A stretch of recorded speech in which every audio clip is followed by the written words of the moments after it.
Est en guerre au même titre que d'autres nations arabes qui avaient une frontière commune avec leur ennemi, l'État d'Israël.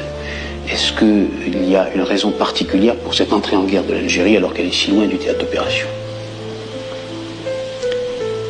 Je crois que le problème que vous le posez sous un angle qui n'est pas tout à fait celui de l'Algérie. Il y a une nation arabe et il y a des États arabes. L'on a eu le tort jusqu'à maintenant de vouloir présenter le problème palestinien comme un problème du Proche-Orient. Ce problème concerne en premier lieu tous les pays arabes où qu'ils se trouvent.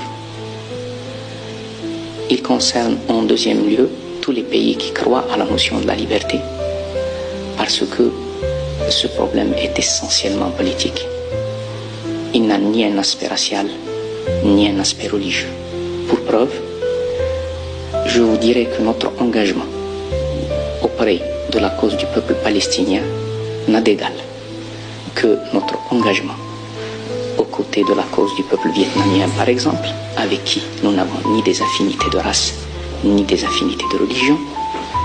Il n'a d'égal non plus que notre engagement aux côtés de la cause du peuple d'Angola, du Mozambique, de la Rhodésie ou de l'Afrique du Sud. C'est vous dire que il y a peut-être par-delà notre qualité d'arabe l'attachement indéfectible de l'Algérie à la cause de la liberté. Cet attachement qui est né précisément de la longue lutte du peuple algérien, la lutte de 54 à 62, mais la lutte aussi qui a été entreprise entre 1830 et 1962.